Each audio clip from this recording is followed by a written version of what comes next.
Right. Good afternoon, everybody. Thank you all for coming along to the finance panel, which is taking place on the 11th of September 2025. We've got a fairly large agenda, so we do need to move through it fairly quickly. First item on the agenda, we have apologies. I understand we have two from Elwyn Vaughan and Jeremy Pugh. Any others? No. Next item on the agenda is the minutes on pages 5 to 14 from the meeting on the 9th of July. Just for, I hope they are all correct. It feels a very long time ago now. Can I have a proposal that the members are happy with the minutes from July? I'll propose, Chair. Thanks, Danny, and I can see Chris and a number of hands going up, so thanks. If you can make a note of that, Kath. The next item, were there any matters rising from there? I don't think so. No. Next item on the agenda is the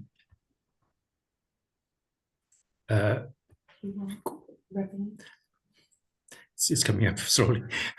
It's a financial forecasting for 31st of March 2026, and this is the first quarter outcomes for the first quarter. So Councillor David Thomas, Portfolio Holder for Finance, if you could give us a brief overview of the outturn for the first quarter. Thank you. Thank you, Chair. I'll just give you some of the highlights from the report, and then we can take some questions. So this is as you've just stated, is the first reported forecast outturn for the 25-26 financial year, based on the financial position at the end of the quarter one. Table 1 summarises the projected full-year outturn position across the council services, including the HRA and the school's delegated budget. An overall underspend position of £2.2 million is currently forecast, which includes a £734,000 underspend on the HRA and a £211,000 underspend on schools delegated. The forecast outturn as at quarter one for non-ring fence budget is an underspend of £1.7 million. The forecast position is a combination of forecast overspends on children's services, £1.6 million, highways, transport and recycling, £1.1 million, and schools improvement and learning, £0.3 million. This is counterbalanced currently by the forecast underspend of £3 million on the risk budget, none of which has been allocated as yet. This is very much in line with expectations, as the risk budget is held until it needs to be released to support service pressures that materialise throughout the year. There's already some proposed use of the risk budget, with environment requests to be approved by Cabinet, as these are set out in sections 5.2. Appendix A provides detail of the forecast financial position of each service, with additional details set out for cost reductions not yet delivered but assured, any planned movements to or from reserves, and the anticipated use of the risk budget. If we look at the agreed cost reductions at section 3, net cost reductions of £12.3 million were approved as part of the council's budget for 25-26, and these need to be delivered in order to achieve a balanced budget in this financial year. In addition, the cost reductions also include undelivered savings from previous years totaling £3.7 million have been rolled forward, giving a total of £16 million of cost reductions that need to be delivered in 25-26 in order to achieve the balanced budget position. The summary in Table 2 shows that 21.5%, the £3.4 million of the agreed cost reductions have been delivered by the end of the first quarter.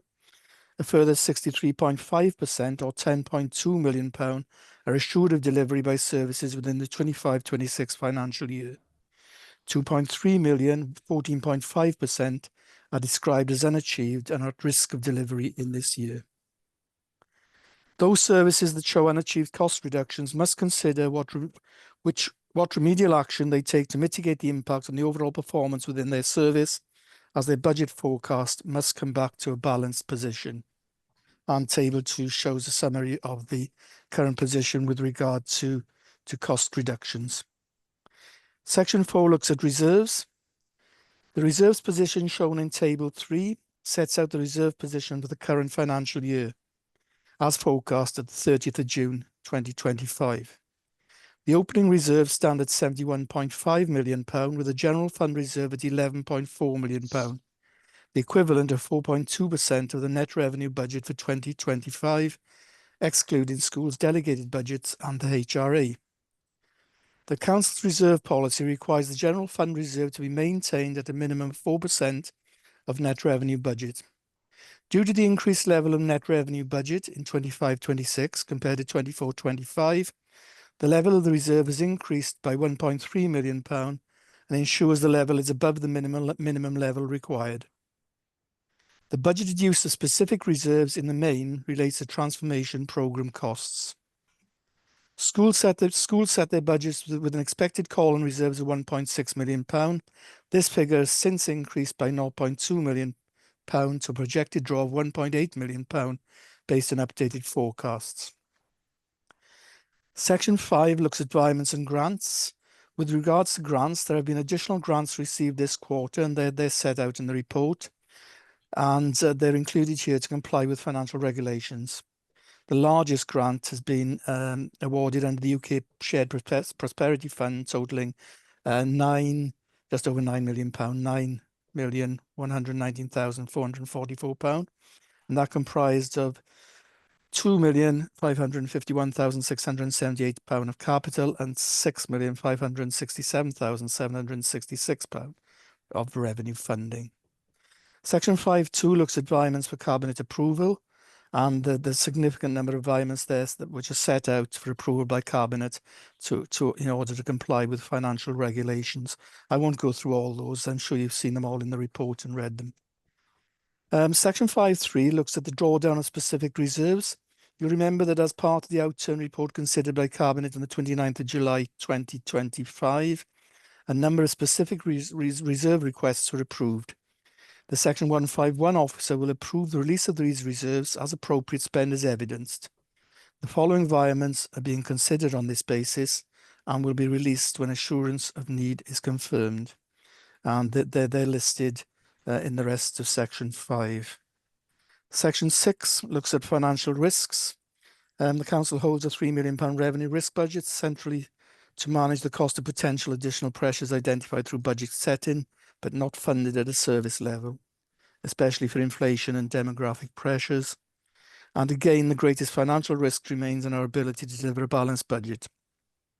It's important to note that the medium-term financial strategy published alongside the budget in February shows a funding gap of £13.8 million in 26-27 and a cumulative funding gap by 29-30 of an estimated £39.1 million, which could actually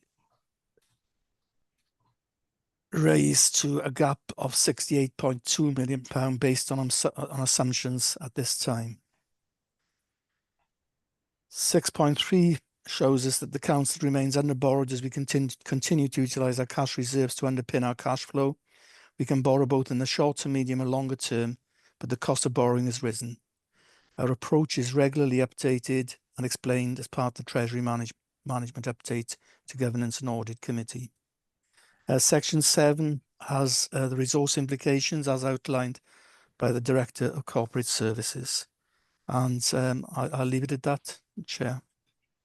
Thank you very much. We'll take any questions. Thank you very much, David. Can I just check with Mary or Jane, the Director of Corporate Services, whether they wish to comment at this stage? No? Nothing to add at this stage, Chair.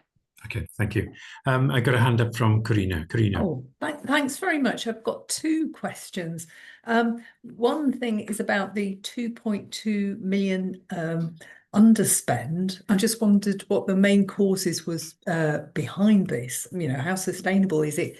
And another question from me about the 4 million hopeful saving from adult social services. You can see it in table 2. I just didn't see any explanation about that. Thank you very much. That's Karina. David, can you pick up the first point? And I think Sian is here potentially to pick up the second point. David. But I think the 2.2 million, as I stated, actually, the forecast position is a combination of overspends in three services in particular, and that's been counterbalanced by the underspend in the £3 million of the budget management reserve, the risk budget. So obviously those overspends are there, but at the moment we haven't had to use the risk budget to mitigate those overspends, but that might happen in the future. It's a bit early yet to say. So there's a risk around the risk budget, whether it will be spent or not. Well, from your position, is it likely to be spent, and then the underspend will evaporate quite quickly, or at this point we're almost halfway through the financial year, and I know this is the first quarter outturn, but is there a risk of that's evaporating or not? Well, there's always a risk. Is that risk? There's always a risk there. I'm sure the services could give more detail around how those overspends are currently progressing, and whether they're actually looking to an underspend at later quarters. If you remember, I think it was last year, there was a significant overspend. I think it was in quarter two where we had to use the risk reserve, the risk budget. But I think that's a question that perhaps the services could answer. As you say, there's a lot happened since this report is put together. But I can't give you an update at the moment of where those services sit with those overspends. Thank you, Councillor Thomas. Sian, would you like to pick up on the Karina's second part of the question around the savings? Thank you, Chair. And Councillor Karina, are you asking about the not achieved yet but assured column? Yes, on table 2, there's a 4 million sum, and I have read through and I can't see what that refers to, that's all. So the first column is the 4 million savings that we agreed for the financial year to be achieved, and then the third column is the slightly less, the smaller figure, £300,000, almost smaller figure of savings not yet achieved but assured. And you were looking for more narrative about that. Are you seeking assurance about how they're going to be achieved? Yes, thank you. Yes, okay. I'm going to bring. I saw Sharon here to go through the. I think that Sharon has got her hand up. Sharon, she's got her hand up to go straight to the Sharon. detail of it. Thank you. Thank you, Sharon. Chair, and thank you, Councillor, for the query. And rightly picked up as a substantial amount of money. The 4 million is predominantly made up of two elements around ensuring that we are actively working with our partners to make sure that people's care and support is funded by the right pot of money. So actually accessing continuing healthcare funding and joint funding where appropriate to do so. So we have a team of officers that work on that, and we work together and collectively with our colleagues in the health board. And the other major sum is around our strengths-based review. So actually reviewing packages of care, making sure that people are receiving the right level of support, that we're not over-prescribing, and that we're not de-skilling people. So making sure that people are remaining at home wherever as possible, stepping people down into the right level of support. And again, we've got a dedicated resource for that from the SSG grant, and they're working on those reviews as we speak. We meet as a service every month, and we go through our efficiency tracker and to make sure that we're on target, and it's showing the figure that's showing as delivered in this quarter is slightly under where we would expect to be, and that's due to the fact that we've been doing some work with colleagues in finance to ratify some of our data collection and making sure that our data sources are accurate. So we're assured of the delivery, and we just haven't captured it as yet. I hope that answers your question. Thank you. Thank you, Sharon. There's commentary on that, as in every other service, and well, our adult services is on page 29 as a part of Appendix B. And there's always that concern when dealing with third sector, well, not third sector, third party organizations about the risk of non-delivery, because there has to be a mutual understanding between the two organizations. And I guess the work you've done over summer, you are increasingly confident in delivering those savings. Absolutely, Chair, and those savings that we've had in the projections for the last few years have been delivered previously. Our work with colleagues and the other organisations is really robust now. And we've got a robust dispute process, which we rarely use now either. So yes, our working relationships are sound. Good to hear. Thank you, Sharon. Councillor Danny. Thank you, Chair. I got a couple of questions. One is, how will the 270,000 drawdown from the corporate risk budget be used to mitigate the overspend, and is it sustainable? And also, what are the root causes of the 280,000 overspend on school transport, and what steps are being taken to control these costs, please? Page 24, 25. Thank you, Danny. HT, basically, is the portfolio holder? I can't see the portfolio holder for. Is Jackie in the meeting today? Yes, Jackie's in the meeting. Yes, Jackie. I'm here. Okay. Hi, good afternoon, Jackie. I also believe that John Forsey is here as head of HTR. I think I would ask John to outline the 280,000 school transport overspend that you're talking about, Councillor Danny, because there are myriad reasons for that. And I think it would be better to come from him.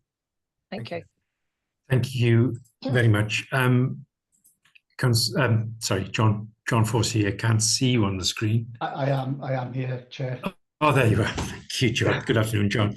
And considering this is the first quarter, so it's not related to the new contracts, it's related to previous contracts. Yes, that's correct, Chair. Yeah, the main area of overspend is around, there's a fairly large pressure in additional learning needs, and with the inter-school transport budget, the A-level provision that we provide. Those are the two main areas of concern. Hopefully now with the new contracts in place, we'll have a different picture by the end of Q3, but with the new contracts have kicked in and made some efficiencies across the piece in school transport. Okay, and those overspends Danny highlighted were just for that quarter. You don't expect any roll forward through the new contracts at all. You think the new contracts will iron out those overspends in the first quarter of this financial year? The last time I looked, Chair, when we were putting together the new contracts, there was a balanced budget across the school transport piece. That may change because it's a very dynamic service. It's demand-led, but as of around August, we were looking at a balanced budget in school transport. Okay, I'm sure we'll be watching the space as well as the scrutiny committee. Danny, can you remind me of what the other part of your question was? Yeah, it was Apologies, Danny. About the 270,000 drawdown from the corporate risk budget. What will it be used for? And is it sustainable? I can't read my own writing. John, can you take this up? Or 270k corporate risk budget used to mitigate the overspend. What are the root causes of overspend in school transport? Was this related to the previous issue around school transport? Not as I can see. I think it's separate. It's separate. It's money that's a drawdown from the corporate risk budget. Can you just give me a page number again? You did say before, John. 24, 25 again. Unless I've misunderstood it, but I would say it's separate. They're two separate figures for a start. One's 270, one's 280. Who Let can me just check. explain this? Mary's got a hand up, Chair. Mary. Up now, down, Mary. And so yes, I can see what the figures that Councillor Danny's referring to. It's all within highways, transport and recycling. I think there's a plan to draw 270,000 from the risk budget to support highways operations. And then that the 280,000 that John's already explained in relation to the school transport costs. And I think the 270,000 is around. I can help you there, Mary. Sorry, I'm with you. Highways operations, isn't it? I was going to repeat myself. Right here. There's a drawdown for 190,000 for where we know there's pressure within the highways budget, and 95,000 against recovery of costs against grave digging. That's where that 270 is coming from. It's actually covered at section 2.4 in the report, where it mentions environment's requests that to be approved by Cabinet. These are set out in section 0.52. To be fair, sorry, Chair, to butt back in. I was going to ask this question, but I was wondering what led to a 95,000 overspend on grave digging. Yeah, that's one of my questions, Danny. Sorry. No, it's all fine. No. Who's the grave digger amongst the Cabinet members? So the highways, isn't it? Again, I can pick. It's around the costs that we charge and the costs that are recovered for the grave digging. That there would appear to be a higher level of cost than there is for income generated. Okay, and well, this is the first quarter as well, isn't it? Yeah. So it's likely, but are these projected to overspend for the whole financial year, isn't it? I'm guessing. That's correct. Okay. Chair, can I just ask, because we're on that subject now, how many graves do we actually dig a year? Because I find 95,000, under recovery of cost. Surely we've got a cost of digging a grave. Well, we pass that on, to the families. So how many graves do we actually dig? So you're looking at the excess cost per grave almost, aren't you? Sorry, Councillor Jones, I don't have that information to hand, but it's something. Gwilym's got his hand up. Sorry. Gwilym. Gwilym. Afternoon. In relation to the cemeteries work, we've increased the fees within our cemeteries to cover the costs, or trying to cover the costs, become cost neutral. What we have seen is that we're now one of the highest charging authorities in Wales, if not the highest charging authority in Wales for cemeteries. But the demand is not there, is decreasing. And we're not actually securing the income targets that we predicted that we would get. So within my service area, we've put forward savings in the past. And now we're looking at alternative means of securing those savings within the planning and regulatory services, because the income targets aren't coming in when we've moved to trying to secure a full cost recovery. So there is an issue. And if you look on page 26, I believe, of the report, which is coming under the planning and regulatory services, we've highlighted there about the cemeteries related work and the fact that we'll have to look at alternative means. But that is within my service area. Within John's service area, what he's stating is that the cost for highways for doing that work is also not being covered. So we have got an issue within the cemeteries area where we are charging the maximum amount, but unfortunately income's not coming in, and we'll have to look at alternative ways of delivering those savings and covering the costs.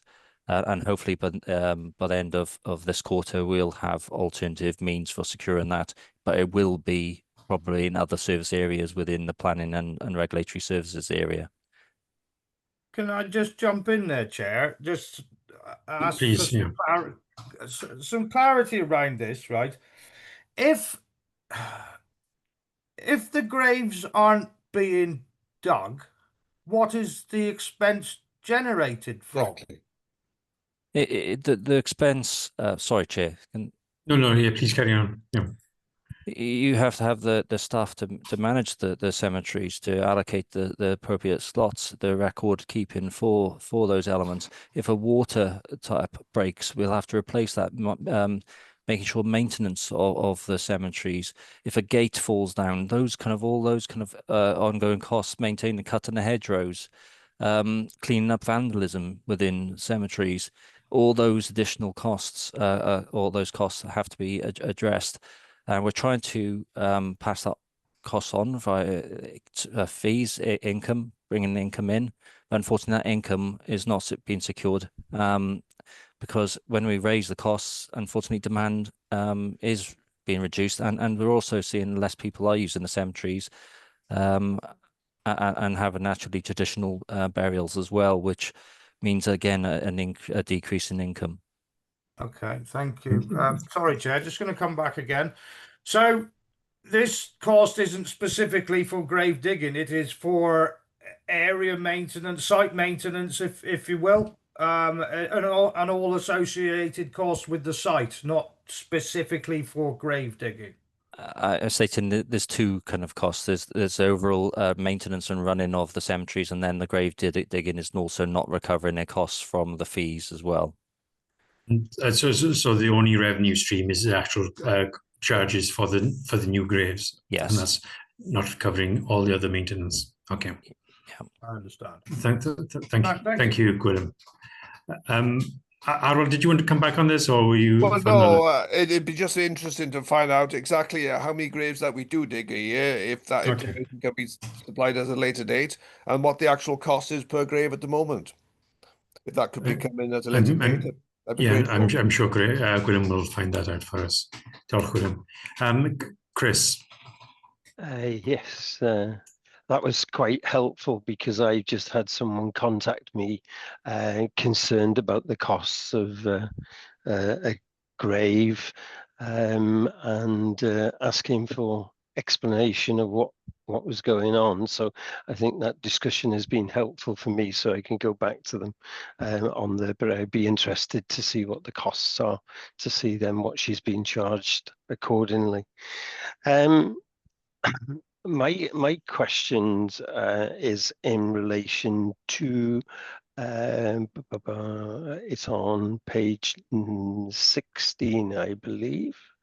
And it was to do with the increased costs of 1.6 million to children's services. I think there's it's an increase of around about 5% on the budget line. Now, I would anticipate that this is in relation to some of the complexities of care and that.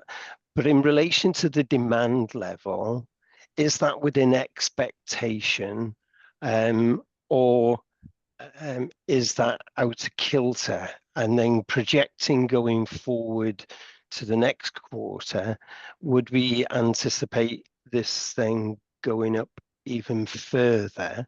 I do understand the complexities of children's services, and particularly if you've got issues regarding staffing and specialist skills. But it's one where we see that there are savings being produced elsewhere. And I think on page 31 of the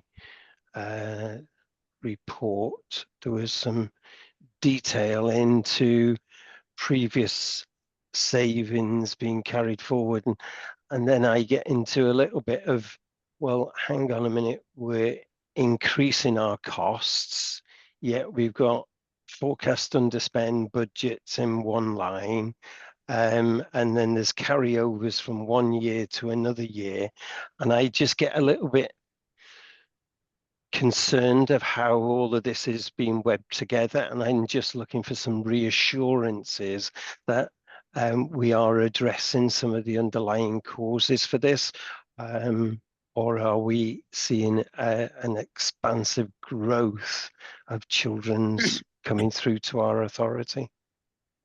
That's Sandra. I can see you on screen. I'm sure you'd happily help Chris with this question. Thank you. Diolch yn fawr. Pnawn da pawb. Yes, thank you very much for your question, Councillor Chris. Yes, children's services can be a little volatile at times. There's no guarantee on how many children we are going to receive into the service, so we have to be prepared. I can assure you that everything is being done within our staff's regime to try and reduce costs. We do our utmost to bring children back home into county. We've as explained on page 31 there, there are a number of children who've been already brought back into county and to try and reduce the costs. And occasionally we might not be able to bring everyone back in as planned because of various fluctuations within family concerns, family happenings, or the youngsters themselves. So with all the best plans, it doesn't always go as planned, sort of thing. But with regards to the actual costs for the provision out of county, we haven't got any say on that, and they have really escalated exponentially regarding the amounts that they charge. So within our service, we're doing our utmost to reduce costs. We've already reduced our agency costs, as you're very much aware.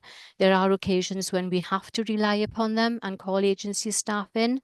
We do that very stringently, and we do it very carefully, considering where the children are placed, etc. But everything that we do is for the children, and we have to have their safety and security and their happiness at heart of what we do.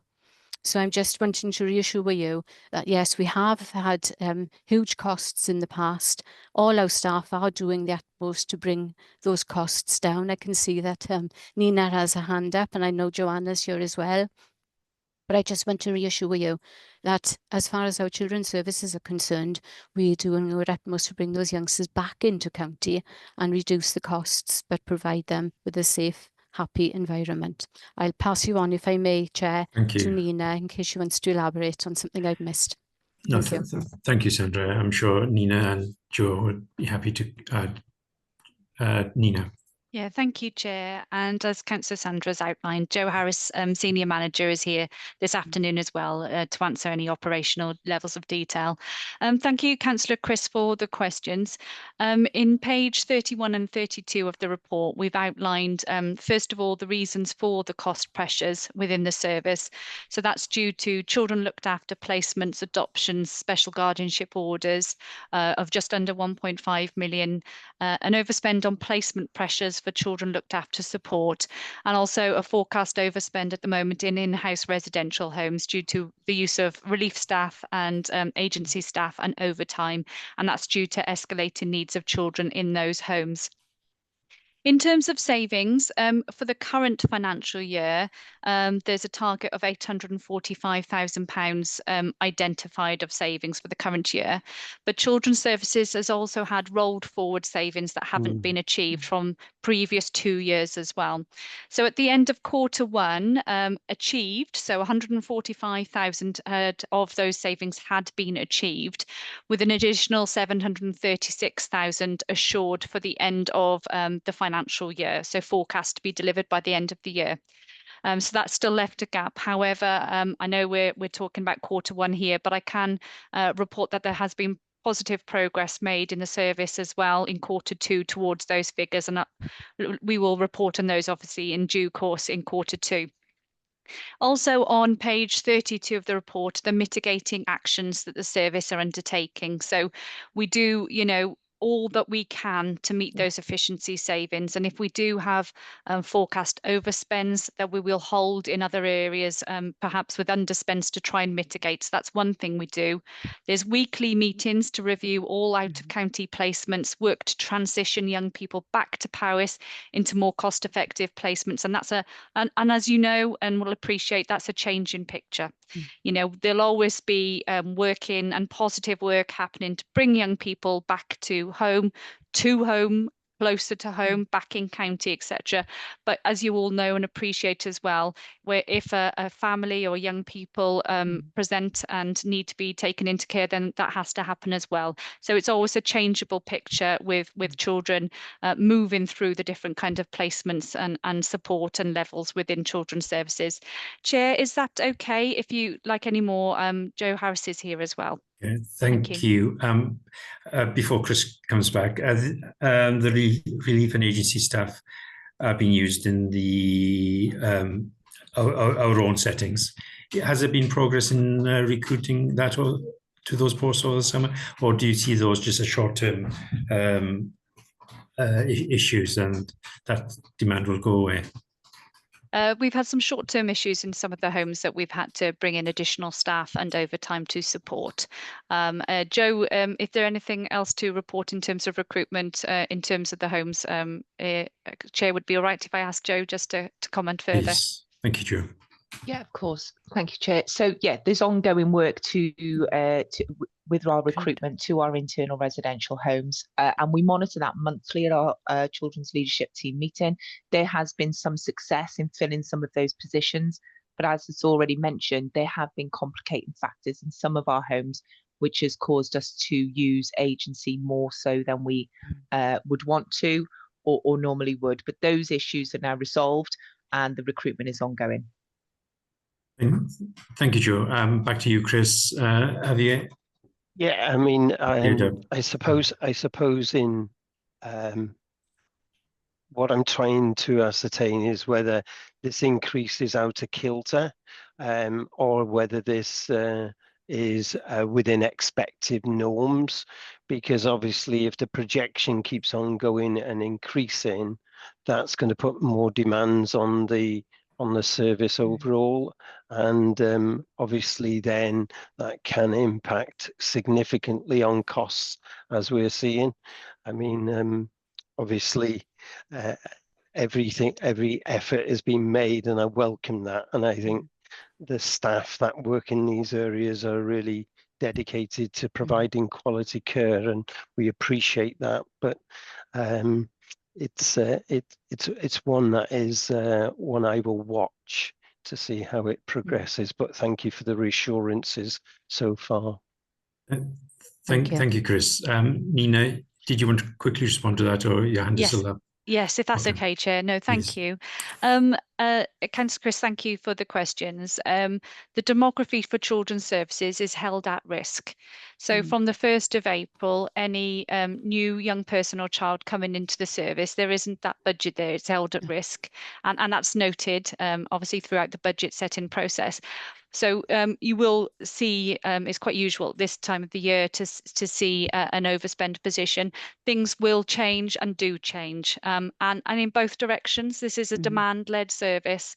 You know, if a young person or a child needs to be taken into care, then we have to do so. We've all got a statutory duty to do so. And the service work really hard to make sure that, you know, we keep our young people safe and support our families. But it is a demand-led service. And as you say, Councillor Chris, we keep a very careful eye on it and make sure that we do all that we can. Thank you. Thank you. Thanks, Nina. Aaron. Yeah, Chair. Just a quick one really on the school delegated budget. It's predicting by March 26 to go to 2.963 deficit. But can we have a split between primary and secondary on that, please? We've had tables in the past with that split, but they haven't appeared in this paper. No. Mary? Yes, I'll find the figures and I'll update in the chat probably in the meeting. But yeah, noted. I will include the table in future reports as well. Okay, definitely. And so that table will show the total deficits as well as showing the total surpluses and the net position.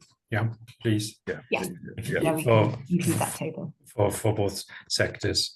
Yeah. I do note again the delegated budget, reserves table, and I can't find it. Page 17, Chair. There's not my screen goes off on one and then will not stop scrolling. The general fund reserves is at 11.4 million, or the forecast is, but the delegated reserves or deficit sits outside that.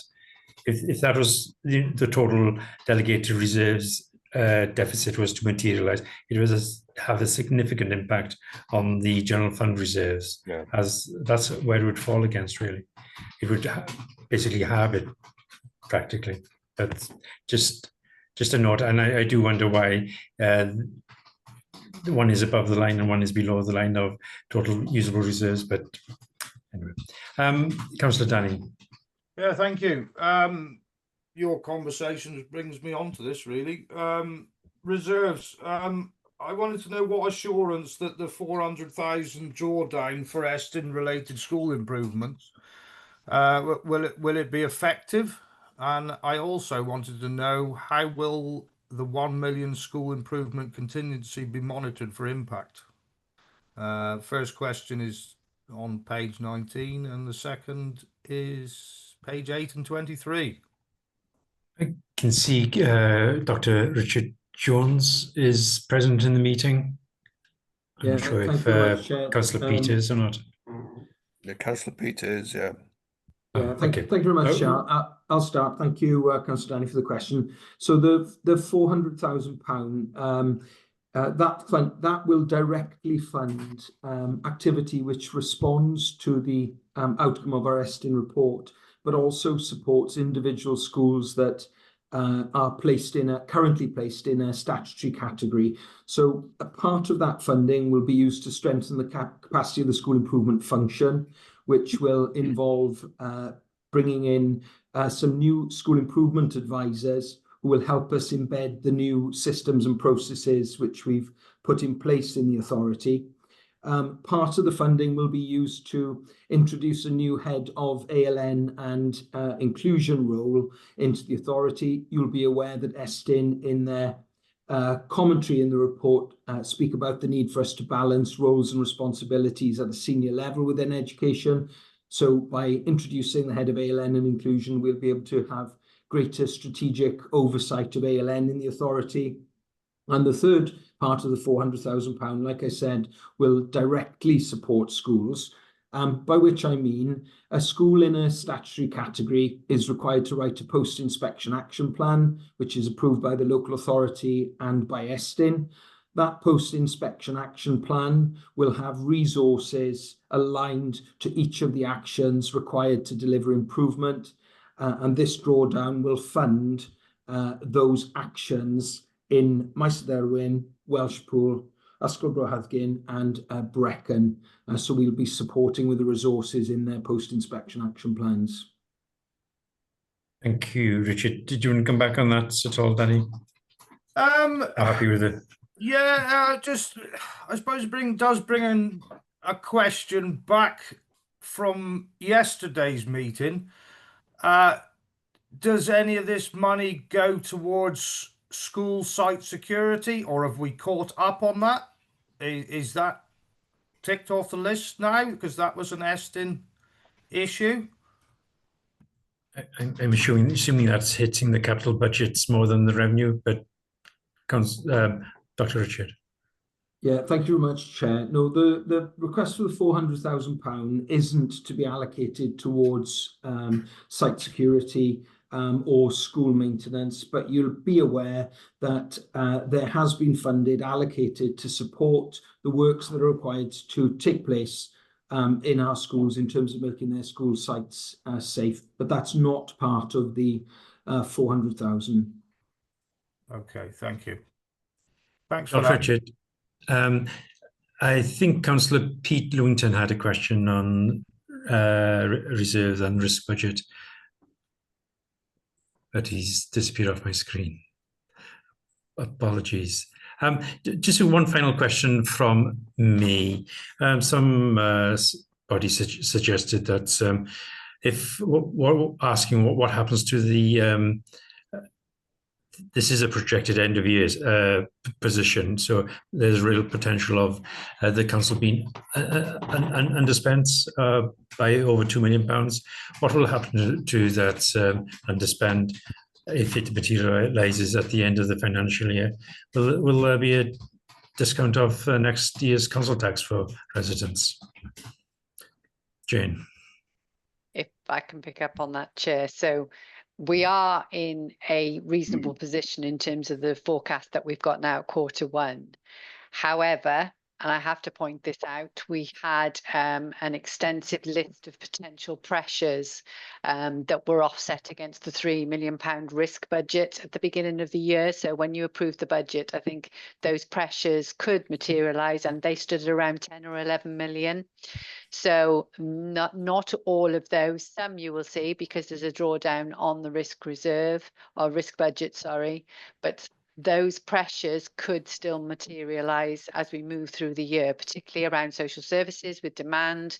As we move through the winter as well, that pressure often does increase. So although that is the position currently, we have to keep a very tight eye on it and take action if need be during the year, because if all of that materialises, there'll be insufficient funds within the base budget to deliver against it, and we would have to potentially draw on reserves if that was the case. So I think it's too early at the moment to conclude exactly where that position will be as we move closer to the year end. But noting, of course, for next year, we've got a significant level of additional pressure.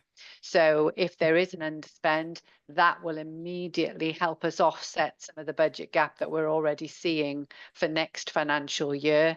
And of course, that will have an impact on the level of council tax, because we won't have to, in order to balance the budget, we'll be looking for less than we would without it. Those cost pressures you're talking about, potential, was £11 million coming through before the end of the financial year. If there's a high risk of that, wouldn't you be setting some of the high risk elements against a reserve budget now? Or are you waiting till they actually materialise? Because we did a bit of both, because if we're confident that the pressures are going to materialise, and they will, that would be allocated directly into the service budget. So that would be part of the decision making at that point in time. There were some elements that we were able to offset with specific reserves, and those are those are also being drawn down as those pressures materialise. So we have got some mitigation in place to help with those, but there are some that still sit out of sit outside of both of those regimes. Okay, we look forward to the next quarter's report and subsequent quarterly outcomes. Right, that's it for the revenue report. Unless there's any further quick questions, we'll move swiftly on to the capital outturn report for the first quarter. Back to you, Councillor David. Thank you, Chair. So this is the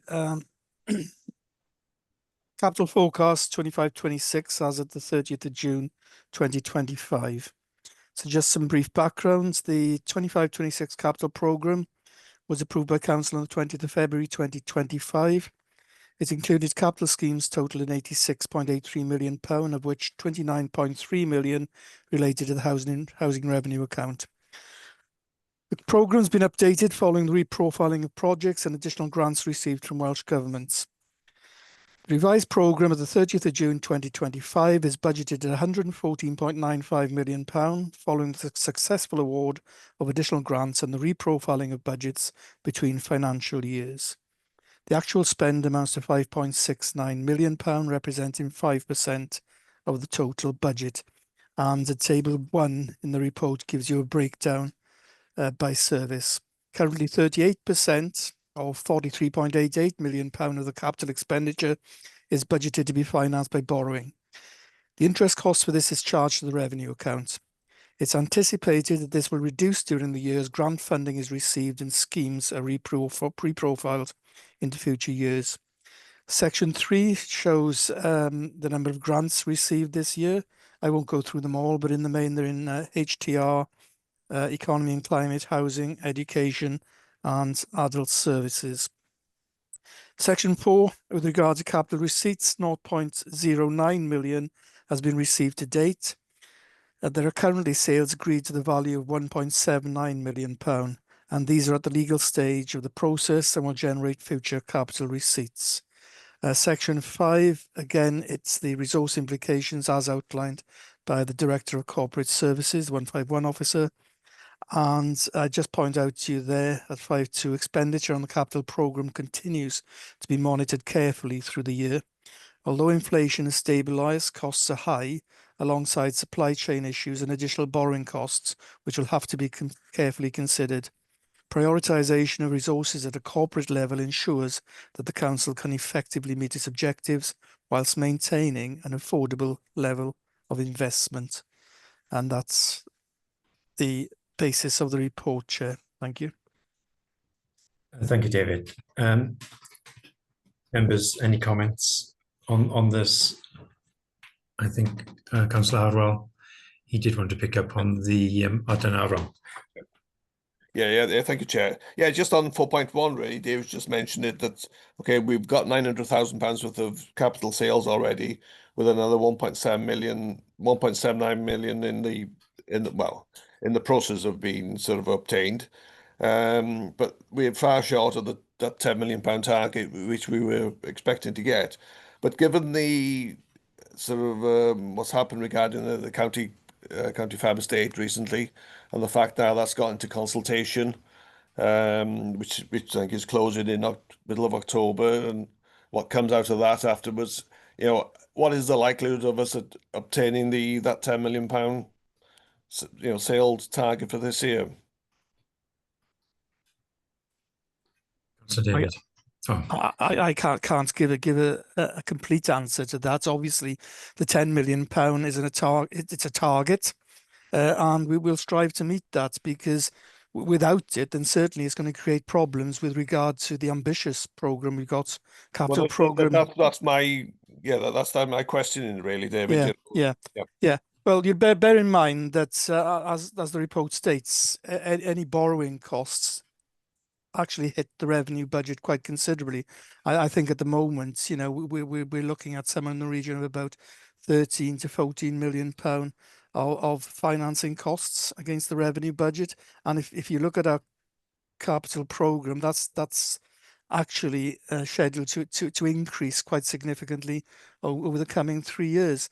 Now, that in itself will, in all probability, become a major issue, looking at the current forecast for settlements from Welsh Government, and the impact on the revenue budget without the capital receipts is going to make it that much harder to manage. But no, as far as the capital receipts are concerned, there are assets in line for disposal, etc., etc. I haven't got the detail on that. I don't know. There's another officer might have that, but it's going to be increasingly difficult to achieve the £10 million target, in my opinion. Arwan, any comment on that? So, shall I go? Not really. Well, no, it is what it is, but I share the concerns of David as well, really, given the fact that the amount of borrowing that the council's got to do over the next couple of years is going to have a tremendous sort of pressure on the revenue budget. But yeah, okay, we'll just monitor and see what happens next quarter. Thank you. Jane did have a hand up, but before I go to Jane, Jane's back again. What is the split when you look at that £10 million target? What is the split in that notional split between county farms and other assets, tangible assets that could be sold by the council, as in all buildings? Did you have a notional split in your head of that £10 million? I haven't got a notional split in my head, because obviously we're restricted at the moment anyway with regard to county farms. It's currently out to consultation. The only point I'm trying to emphasise is the fact that without achieving the £10 million target per annum, we're going to have significant pressure placed on our capital plans for the future. Yeah, no, I understand that, but if 90% of that £10 million target was expected to come from county farms, it's really serious concerns. If it was the other way around, it'd be less serious, wouldn't it? That was I was driving at really. Plus, I know Jane's got a hand up as well. And we learn every day about the UK government's difficulties with the bond markets and the long-term borrowing costs going forward. Jane, could you just wrap it up for us around the? I'll try my best. It was just some general comments that I wanted to make, really. Okay. In terms of capital receipts, I think we all know that local government funding is under significant pressure and likely to be so over the next couple of years. And our financial resilience is absolutely fundamental to get us through that period. Our borrowing limits have drawn a lot of notice, I think, in the press recently. Questions are being asked about the levels of borrowing that we hold.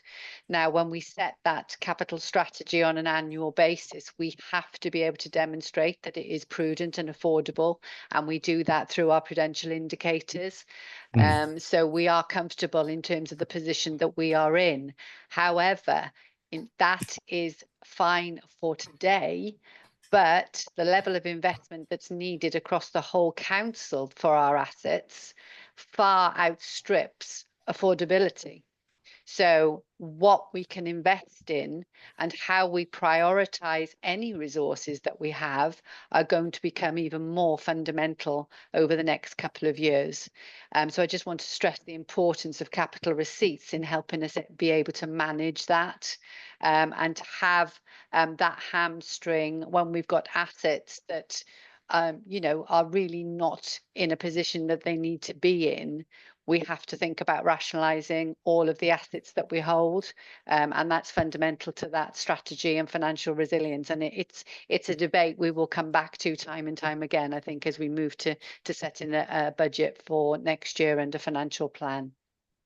Okay, thank you, Jane. It's the same old message, really, to some degree. But thank you for that. I can see the Chief Executive.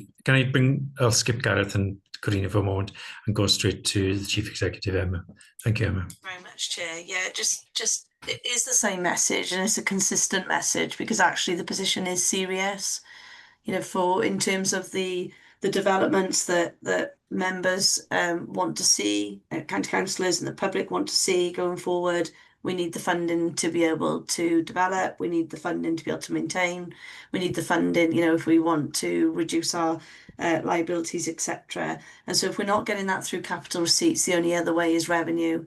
And as that revenue is shrinking coming from government, the only other place we can get the revenue is either through fees and charges or through council tax. So it is serious in terms of the balance. And I just want to echo that when the original target of the 10 million was set, it was absolutely no notional definition between different types of assets. It was, we've got a strategic asset policy, we've got our capital programme, and so it's the sum of the whole, not the sum of the parts, is the area that we were looking at, but it is serious. Thank you. I do understand that. I was just trying to understand the risk when it comes to the County Farm the policy and the delays that is bringing, but I do understand okay. The issues there, Emma. And just quickly on the internal borrowing, we've reached the limit on that, I'm guessing, Mary and Jane. There's no more scope for that, we don't have those significant investments at this moment in time. No, just picking up on that. I mean, well, James, I'll let James come in. We minimise our borrowing as much as possible by making use of internal borrowing. There is nothing else that we can do to increase that, unless services decide to increase their level of reserves and things like that. That's the only way with the increased borrowing, increase the internal borrowing we have. But as you can see, especially schools, that's not something that they're able to do at the minute. So. Yeah. No, thank you for the clarity, James. Gareth Hall, lay member of the Audit Committee. His picture is off, and sorry, sorry, I'm you are there. Yeah, my question is about the additional grant receipts for capital projects, where in the narrative it says this is for new projects. I'm just wondering, does the council have projects on the stocks in order to bid for this extra money from the Welsh Government? And assuming it's competitive, is the council maximising the amount of extra projects it can fund through this additional grant? And is there a match funding element of it that requires spending from council funds in future years? Thank you, Gareth. I'll give David the opportunity to answer that, or shall I go straight to officers? I was going to pass it over to officers. Perhaps Okay. they can give a more detailed response than I can. James, do you want to pick up on that? Or is that more for the service level? Head of services. Well, I understand there is a mixture. Uh-huh. There will be schemes that are specifically bid for specific pieces of works. I think the levelling up for highways, those were specific schemes aimed at increasing recreation, wasn't it? Regeneration across the county. So they will be for specific schemes. There are other grants, I think the LGPI from Welsh Government, that will be used to speed up the highways, investment in the highways assets that we were already planning to do, but will allow us to do that a bit sooner. And there are other grants, active travel and things like that, safe routes in communities. They're completely funded and for specific schemes again. Most of the grants from Welsh Government are fully funded, although some do have contributions, and the service do go after those as much as possible. So the council isn't paying the full price for those. We're getting grant funding. And when it comes to financing schemes at the end of the year, we do look to use everything that we can and borrow in last. So we look to maximise any grant allocations where they haven't been managed to be spent on anything. We look to see what else we can use that's eligible against those grants, and we make sure that we fully utilise those grants before we give anything back or we fund from borrowing or council resources. Good. Yeah, thanks for that. Happy with that response, Gareth. Thank you. Move on to Karina. Oh, thanks very much, Chair. It was nice to see underneath climate and nature that because of investment in solar panels and LED lighting, for instance, that £750,000 is being saved per year. And I just wondered how climate and nature considerations are being fed into the capital programme going forward, I suppose. Thank you. Thank you. I know we'll touch on that in item 8 and the transformation end of year transformation report as well. Who would like to pick up on Karina's point? Dan or Daniel Burgess? Good afternoon, Dan. Thank you, Chair. Thank you, Councillor. Yes, you're spot on. There's some really good figures there in terms of the outputs from that funding, and it's I think it's clear. It's important to state that with the route map we're currently working as recommended by the steering group, that within that will be a costed route map set out. So we actually, where we've been able to identify the best savings with that investment, that will be reflected in our costed route map, which will be coming forward this autumn for consideration. So that obviously those successes will be looking to replicate as much as possible. Thank you. I think Karina's happy with that answer. Chris, Councillor Chris Walsh. Oh, sorry, Jackie. Did you want to come on quickly on the back of Karina's question before you bring Chris in? Yeah, just to come on the back of Karina's question, really, is that and Daniel Burgess, as the head of service, has highlighted the route map that will be coming to the Cabinet sometime later in the autumn, which will outline the costs to the climate and nature emergency, and will give us a better indication of where we are. Something that I know that governance are onto, and audit specifically are asking for those figures. We know that we're never going to be able to achieve that, but it does give us at least an estimate of where we are, in the same way as other authorities are going to be in exactly the same position. But just to confirm that it isn't all going to go through the FRM, it doesn't come through our budget, and we haven't got a budget for the climate and nature emergency, but we are looking at other ways to fund this, specifically through the Marches Environmental Investment Platform. Again, something that is coming under scrutiny now, and we're hoping actually will provide us with an area that we can go for funding to prevent carbon emissions, to prevent as much as we possibly can, which is in our accountability and responsibility to reduce those carbon emissions, to do our bit towards the climate and nature emergency. So there's a lot of elements in there, but just to give some assurance to Corinna, and Corinna is very much part of our climate and nature steering group, this is an area that we are focusing on in the next 12 months at least. Thank you, Jackie. Corinna, did you want to come back in? See, your hand's gone up.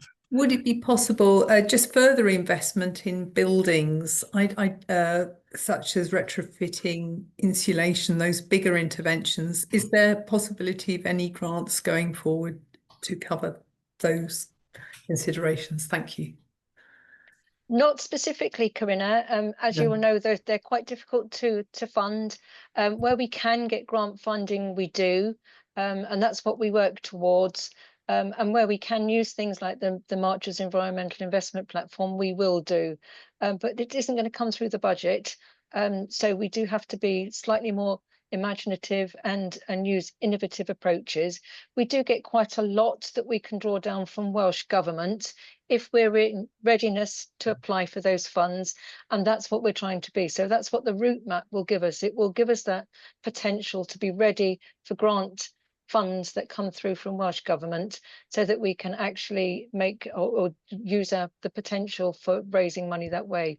When we do that through our fleet transformation as well. So we are already looking at buying electric vehicles for waste and recycling and getting 50% grant funding. So the vehicles themselves don't cost us any more, but we will get electric vehicles to replace the fossil fuel vehicles that we've got. So I hope that helps. Thank you, Jackie. Chris. Yeah, I just wanted to come back to the capital receipts aspect, and obviously the £10 million target that we have to try and achieve. Is that per year, and have we then achieved the 10 million in previous years on there? So, or is there a gap? And then that gap, I would assume we either reduce on the scheme or we have to borrow more, which then adds to the interest costs and the servicing of that debt. I think Jane's commentary was really helpful about the seriousness, and Emma then flagged it up even further. And I remember within the debate that we had within council, the leader also highlighted the implications of having that gap could go into different aspects, and council tax then is the a vehicle that can be considered. So within the consultation, have those people that are participating in that consultation had the background information to be able to make an informed choice? Because I believe we've got an understanding of it within our context, but I'm not sure of how wide that is shared in the wider community. And therefore, if they're making a decision on it, it may only give us a different option if the county farms route isn't then considered in the same way that it's previously been done. Thank you, Chris. I think it's a 10 million per annum target. And I think you answered the second part of that initial question yourself. But can I come to Councillor David to a little bit around the last element of that around the consultation and the impact on the county farms and on the financing of the capital projects. David. I think the consultation makes clear the pressure that the authority is under with regard to borrowing costs, etc. And I think, if I remember correctly, that it does make reference to the maintenance costs for a lot of our assets, which is significant, to say the least. I'm sorry, I'm not quite sure what else to add to that, really. I think that is as much as Chris was looking for, really, the implications for the council of yeah. Well, the implications, as I said earlier, the £10 million is a target. In many ways, I suppose it could be described as an arbitrary target. It wasn't just pulled out of the air. It came about in many ways because of increasing interest costs, increasing inflation, etc. Interest costs have stabilized 4%. I don't think we'll see any further reduction. So that's quite a significant pressure on the capital budget itself. Inflation, 3.8. I think it's highly probable that'll rise in itself. So no, the pressures are still there. So the £10 million target is still as relevant today as it was last year. That won't change. And as I said earlier, we do have a very, very ambitious capital program, and if we're going to fund that effectively, capital receipts are absolutely central to that. Yeah, essential. Okay. Yeah. Thank you. Thank you both. I can see William's hand went up, but has disappeared. But James, did you want to add to that bit about capital receipts?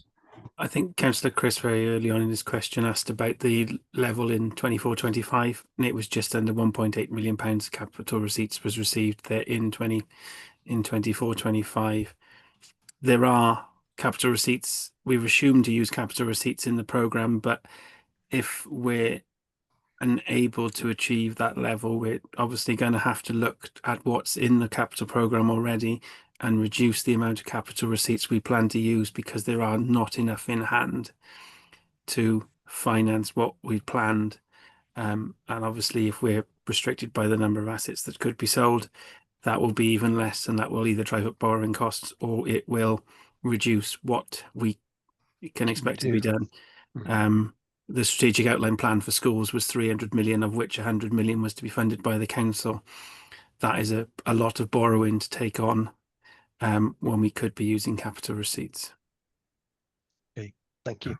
And in table 2 does show capital receipts funding £6 million worth there. Are those capital receipts already achieved from previous years, or is that potential new capital receipts you're seeking in this 12 months? We would need more capital receipts this year to meet that amount that we've got in the programme. Okay. It's quite tight at the minute, so we'll have to see how that goes during the year. But certainly future years' allocations, we will have to relook at if the assets are not being. So there could be not been received. Figures moving between the capital receipt column and the potential borrowing column in that case. Thank God. Councillor Danny's been waiting for ages. Was this a separate subject, Danny, or shall I go to Jane first? It was a question on highways. Or can I go to Jane first quickly, then come back to you, Danny? Thank you. We got to wrap this section up. Thank you. Yeah, sorry, just a final comment from me. I mean, around capital receipts, I think it's important that everybody understands the potential impact of us not being able to fund and finance our capital programme. That will mean we won't be able to find match funding to continue the development of some schools. We may not be able to replace some of the equipment or vehicles that we have in order to maintain some of our service delivery. I think sometimes we talk about things on a very technical basis, but that's what it means on the ground in terms of some of these decisions that council will have to make when they turn into to look at budgets next year. So I just wanted to highlight that really for transparency and so people understand the impact. Thank you very much, Jane. Danny, and we need to go to see if there's any recommendations flowing from this section. Danny. Yeah, thank you.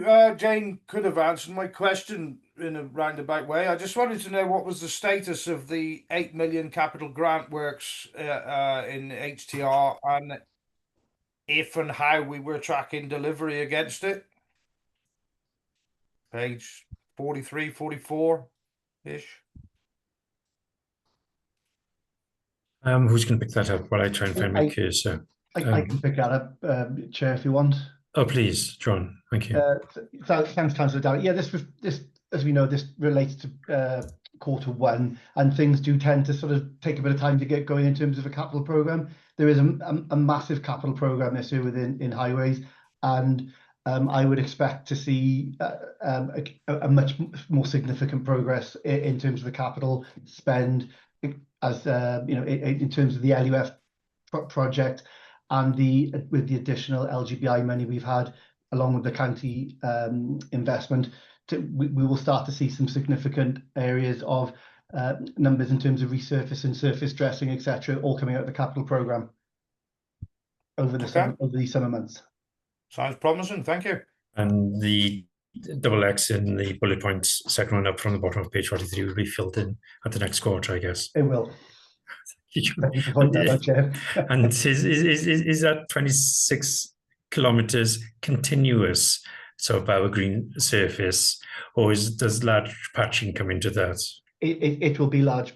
It'll be patches, numbers of, you know, there'll be stretches of highway which is being resurfaced. Some of it will include surface dressing, which we have a slightly different measure. Surface dressing and measure on a square meterage rather than a kilometre, so we just need to do all the calculations for that. Okay.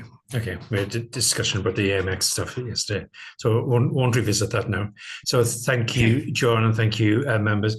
Just quick, we should be looking at recommendations from the revenue and capital report or points for noting. I don't think there were any particular recommendations flowing out of a discussion, but clearly there's concerns around the affordability, the pressures on the capital budget going forward. The director and chief exec and the council portfolio holder and everybody else made that pretty clear to us. So that is a really challenging position.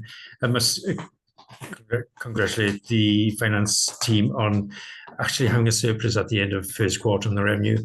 It's very rarely that happens. The trick now is to hold on to that till the very last day of the financial year. So good luck with that, Director. Any recommendations coming? Sorry, Chief Exec's got a hand up. Yeah, Emma. Thank you. Thanks, Chair. Just it's a whole council approach in terms of managing the budget. So I wouldn't want to, you know, finance do play a significant role in terms of the reporting and managing the technical accounting, etc. But, you know, senior managers, any budget holders, heads of service directors, it really is a team approach with everyone pulling together. So I just wanted to recognise that. If I may, but it really would be helpful as well for finance panel. I appreciate you coming to the recommendations, to consider the recommendations in terms of how, you know, the capital paper, how do we manage this capital programme going forward? Are there any thoughts from finance panel that cabinet could consider in their thinking, and that we can also feed into wider budget discussions about the budget for next year onwards? So as well as, you know, the scrutiny around the in-year element, then from a thematic perspective, finance panel can also give recommendations as to the way forward. Thank you. We will, and we'll look going forward. We'll be looking at the MTFS in other meetings as well, won't we? So we can look at the assumptions and the proportion of the revenue that's been spent on capital borrowing, because that is increasing. And we've also got that working group with learning and skills around schools, which is a major source of, which has a major call on capital as well, with the new version of 21st Century Schools. I always forget the name of that, the new programme. But no, thank you, Chief Executive. We will just note that the comments of officers and portfolio holder around the capital at this moment, and we can develop our thinking during future meetings when we consider other papers. Any other recommendations or comments you think are important to capture out of the two first papers, the revenue and capital? If not, we will move on. There were a couple of, there's a bit of a discussion around the graves and things, but I know Gwilym Davies will inform members about that. And while we were looking at the comments on the revenue and the work that senior officers have done to keep costs within the limits, can I also thank Councillor Sian Cox for all the work she's done over the first is it 3 years now, Sian, that you've been a cabinet member for adult services. You've been brilliant. You've always fronted up and really explained things in detail. So thank you, Sian, for all the work as you leave cabinet at the end of this month. Thank you, Sian. Thank you, Chair. Much appreciated. And I hope that your successor has equal success in managing a really difficult area. So thank you. And so can we move on to item 8, the end of year transformation portfolio report? Catherine is going to take us through this, but Councillor David, do you want to say a couple of words first or not? As in sustainable power says under your remit. Yeah, well, what I will say, Chair, is first of all, I'd like to thank officers for the excellent work they've done, in my opinion, with regard to this report. It is a new report. It's user friendly. It's got an incredible amount of information within it, and I think the summary dashboard, I think that's on page 3 of the report, it is very clear there with information as to the amount of savings, etc., that have been delivered. And if you look at that, you've actually got some very handy links there on the right-hand side that will take you straight into the additional and detailed information around each transformation program. So again, I'd say, you make up your own minds when you go through it, but I personally think it's an excellent report. But with that, I'll hand over to Catherine. No, thank you, David. Huge amount of information. I don't think we'll do it justice here this afternoon. I think it could be shared with the other scrutiny committees for information at least, and then they have more detailed knowledge about the various areas within this paper. Thank you, Catherine. Thank you. Would you like to take us through it quickly? Okay. And then we can. Sorry, Okay. Apologies. So the report does start on page 49 of the agenda pack, and it highlights the end of year and Q4 performance for 24-25 for the whole of the transformation portfolio. So just to point out, several programmes have concluded and transitioned. For instance, Cynefin and Support in Our Communities are now part of Tackling Poverty for the coming year that we're in now, while recruitment and retention had moved into business as usual. So the report does show the impact that has been made during the year, resulting in a 10 million saving. So just some of the key highlights really. So the Edge of Care programme has supported families and reduced the number of children in care. The 16+ accommodation project did help care leavers stay in the county, and the new fostering framework, they have recruited 14 new foster carers, and domiciliary care changes have cut waiting times by 39%. Transforming Education, that programme saved 3 million in maintenance costs and enabled investment in a new special school within the Newtown area. 2 small schools did close with successful pupil transitions to their new learning environments. Climate and Nature, we had 84 decarbonisation projects, which saved 400,000 in energy and cut 179 tonnes of CO2 annually. The council did secure 7.2 million during the year and 1.1 million for future sustainability. As well, Support in Our Communities. So the Shared Prosperity Fund has backed 130 projects, created 400 jobs and safeguarded 1,230. The Local Broadband Fund also connected 152 hard to reach sites, enhancing the digital inclusion for those people and in enabling free Wi-Fi in 12 of the towns across the county. And then Carnarvon added 118 new homes to social housing over the 3 years, with over 300 more planned by 2030, pending approvals and obviously funding. And then they also developed a design book to ensure that the development costs are cut through having sort of standard designs. So all of these are really central to delivering our corporate and strategic equality plan. But now, if you don't mind, Chair, I'll hand over to Jane Thomas, Director of Corporate Services. Only very briefly, Chair, just to add a couple of things. So I think saving actual costs in this financial year are important, but avoiding those future costs is equally as important for our future years. So it's just to note that, and you do have the detail there about both of those, and being able to understand the impact, particularly on service users and residents, is absolutely essential. And I think this report really does home in on that impact, which we, I think it's fair to be saying we haven't been able to clearly articulate that in some of our reporting previously. So I'm hoping you will see this as a huge step forward and improvement to give that transparency. So that's all I wanted to say. Thank you, Chair. Thank you, Jane, and thank you, Catherine. I did say quick, but that was extremely quick, so thank you. Members, have you, and first initial comment is the actual savings dwarfed by the cost avoidance, which can be, sorry, I was just trying to give you a page number to look at, if I could find it myself. 51. Thank you. So the cost avoidance is huge compared to the savings delivered. Members, unless you know the actual projects, it's a little bit difficult to comment on each project, but is this a better way to present a report about the work of the council?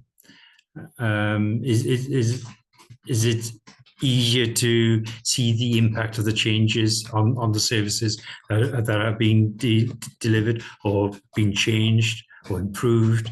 What are your comments on the delivery of these various projects across the council? Any comments? Danny, you did have your hand up, but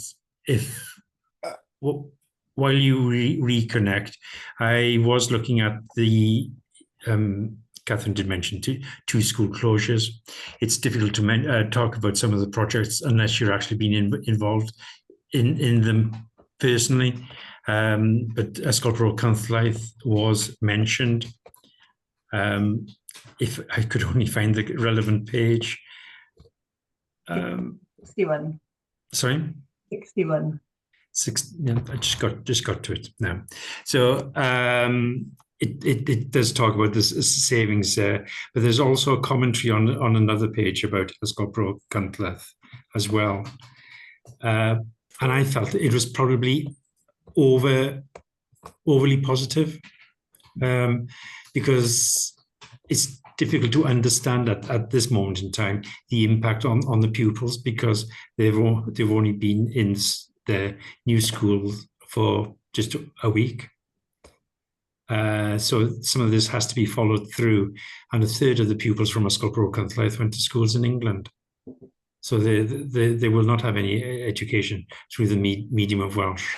So on that one aspect where I have sort of local knowledge, I'm slightly disappointed in the narrative here. Sorry, Councillor Danny Bebb. Thank you, Chair.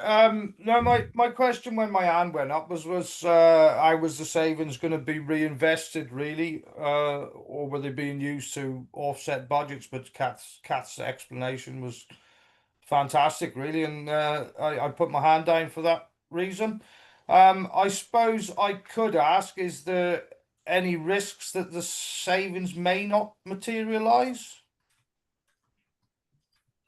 I assume the savings captured in this report have been taken already, haven't they? Except for the schools, which are reinvested within the schools. Councillor Jane Thomas, or can you? Or Mary, sorry, Mary says as well. Yes, you're right, Chair. Basically, that is the situation. We will have taken some already, and of course they will have reduced some of the work, will have reduced the pressures in the forward 5-year plan as well. Yeah, I thought that might be the case, but that was the only question that sprung to mind, really. Thank you. Thanks. Thank you, Danny. Karina. Thanks very much. Councillor Pete's got his hand up. I don't know if he wants to. Okay. Councillor Pete. Yeah, thanks, Salad. I think you, from a portfolio holder perspective rather than a scrutiny perspective, you said, is this helpful? And I think the one thing that it crystallises is the impact that each of these programmes are having year on year. And I take your point about a School Road Clythe. If you look at the report, it actually says expected, and it's actually differentiated between things that have already been delivered and categorising them, and then highlighting the changes, the impact the changes are expected to have.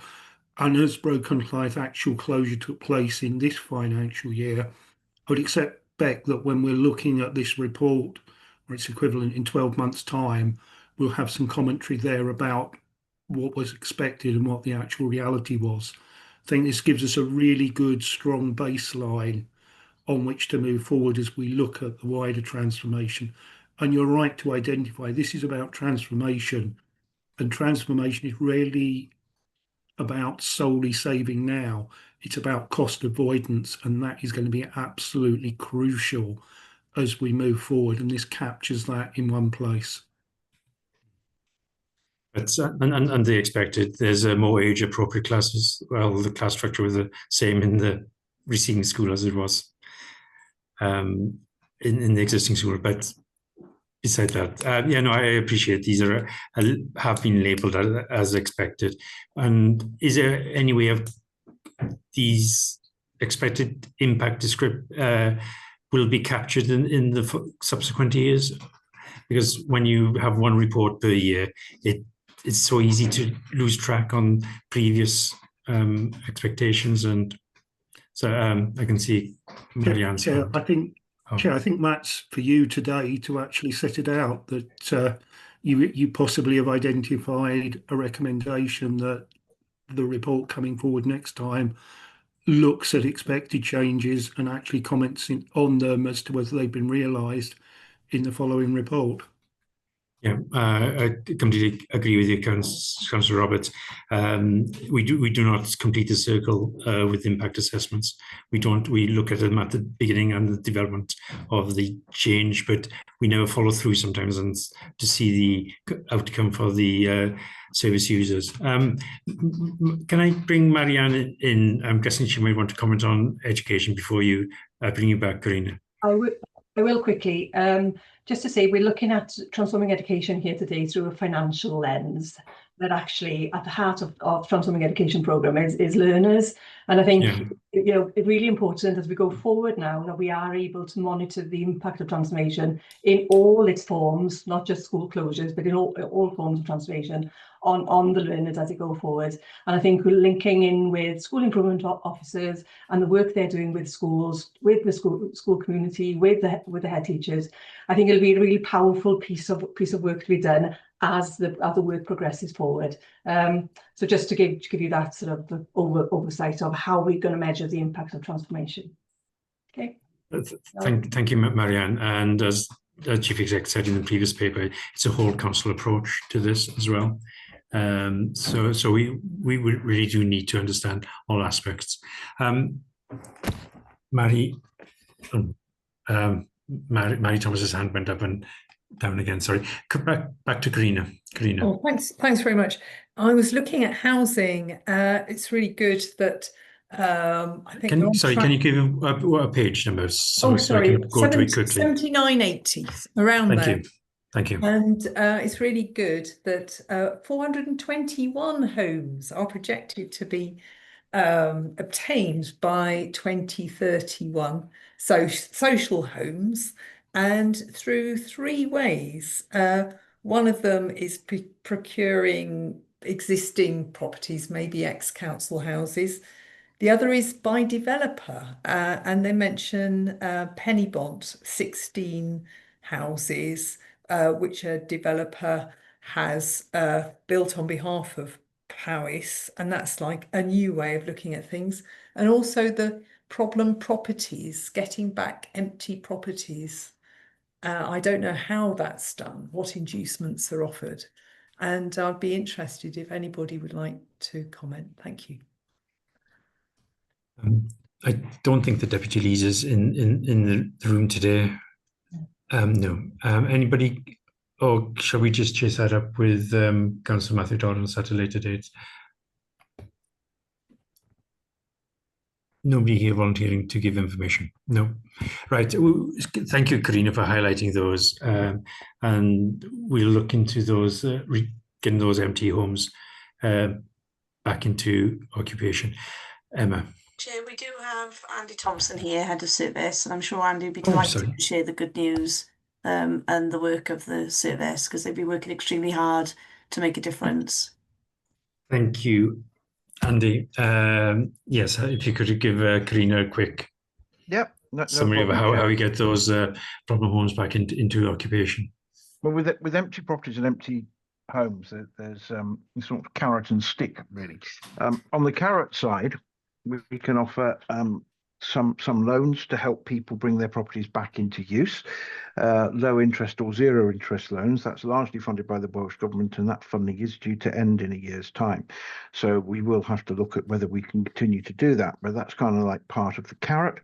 We also have the Empty Property Grant Scheme, which is run by the Welsh Government, and that actually helps people buy an empty property and turn it into a home for owner occupation, which is absolutely brilliant because it helps people become homeowners. A bit like a homesteading scheme that were introduced in Stoke-on-Trent and Liverpool when they had massive amounts of low demand, and something which Gwynedd to the north of us has also introduced to help people. It is an empty property, sweat equity and some grant, and you become a homeowner. So we've got that as well.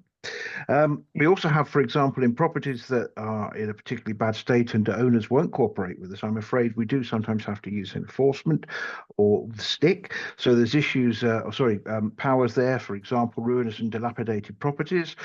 We can require a property owner to at least make the property safe. And that sometimes prompts them into thinking, well, actually, I can make better use of it. And we can also do works in default as well. So if an owner won't do it, we can do the works and then charge the money back.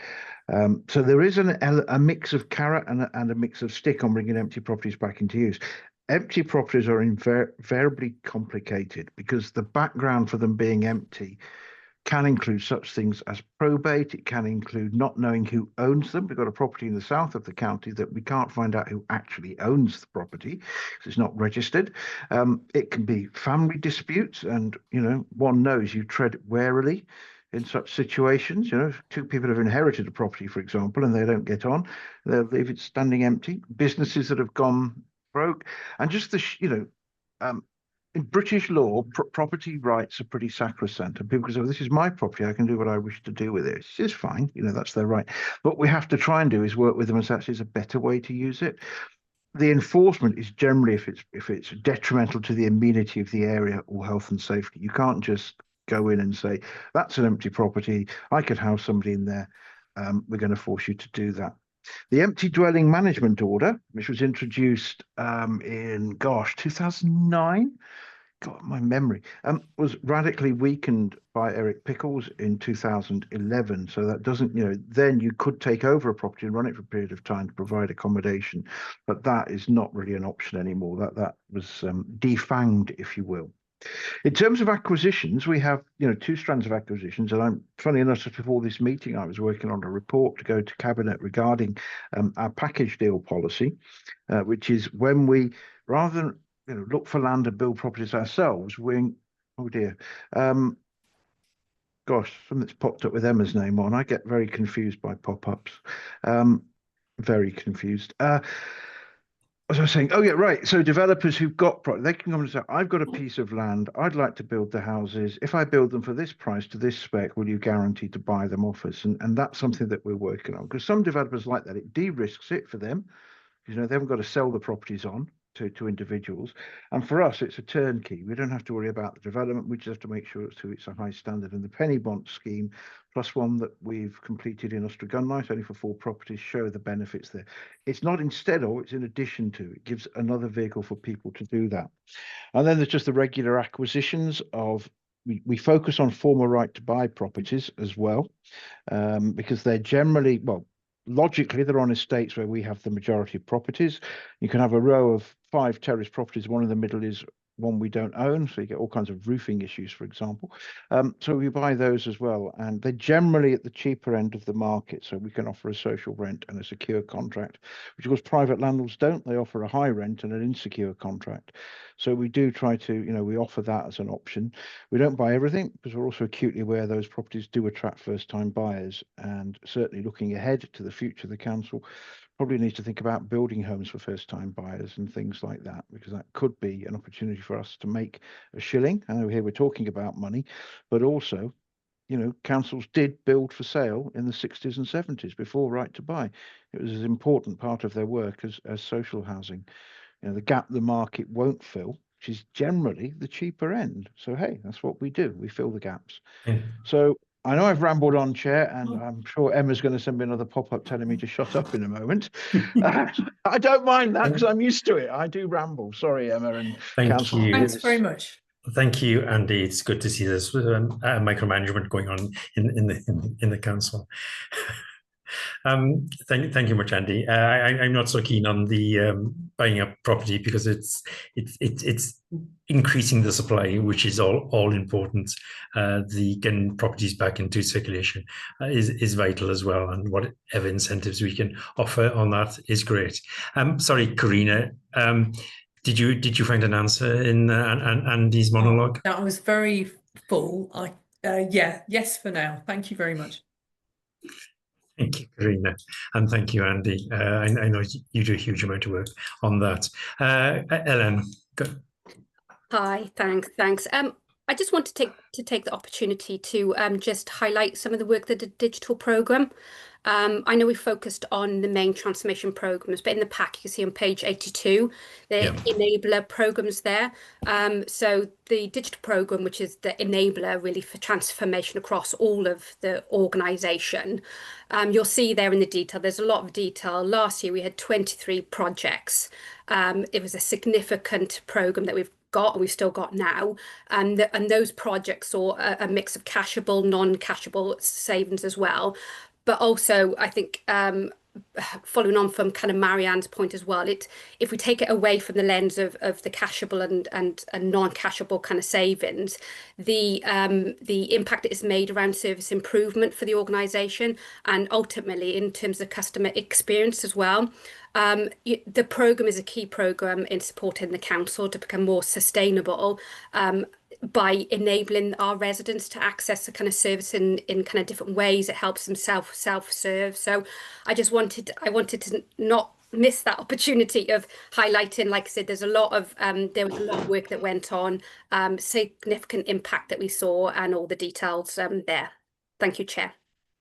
Thank you, Ellen. It's how could we forget digital? Thank you very much for your heads up on that. Can I just ask very quickly? You got a huge number of projects. Was there great variation in what delivered real value for money and return on investments? Can you highlight a really good example and one that didn't really succeed as well? Yeah, okay. So I think one of the ones that, even though, sorry, I'm just going to go up to the first. Sorry, let me just go on to page 83. So one of the, I think we've got Nina on the call, haven't we? She is the magic note. So this is AI powered meeting. So we've piloted this with social care, and you can see here some of the evidence and impact here. So this is just based on 6 weeks. So in 6 weeks, there was efficiencies calculated as 48,874. And you can see the impact there in terms of, in the 6 weeks, 987 recordings were made, which is 353 hours. You can see there in the evidence of impact, sorry, am I scrolling down? 40% of social care workers who were part of this pilot saved weekly administration, saved 669 kind of hours. There was 40% assessment time saved. So that for us was a real, like I said, it was a 6-week pilot. It is one that we're rolling out at the kind of moment. I think in terms of the impacts, it does vary, but as a program, we've got a prioritization tool that we use. So there's key prioritization criteria that we use in terms of cashable savings, non-cashable savings, legislative requirements, and also things like service improvement as well. So the program tends to focus on those which look at service improvement, cashable and non-cashable, but there are other pieces of work that we do that don't necessarily see that. So I could talk all day about this, but I think just to assure the kind of panel that we have got criteria that we match against. But for us to actually invest development work and project work into this, we do ensure that there's impact before we do any kind of work. So there is that kind of assurance there. Thank you. I was just scanning through it very quickly. When will the rollout be completed? We've got a meeting. The closure report is in a month's time, so the rollout of that. But what's really good about that piece of work is that we've rolled it out across social services, but there's a potential to roll it out across a whole organisation. This is something that every service can use and actually can find efficiencies in this. But we chose social services first, and they were really keen and eager to roll this out. So it's just a start of the journey for the whole organisation on this piece. And when you start counting words, this will add up, don't I? As you've seen the translation further down as well. Councillor Danny. Yeah, thank you. Sorry, you might have already covered it. I got sidetracked by an email, sorry. I was just wondering the savings that's already been made there in digital, whatever it's called, digital programming. Is that going to be reinvested in further digital projects? Okay, so the savings that are made there, they actually are savings attached to the service areas themselves. So it's a real mix. I think your question previously, it's a real mix in terms of, I think the majority looks to how the service can either meet the demand of this service or the overspend that they're seeing, or actually reinvest it. So it's a real mix there.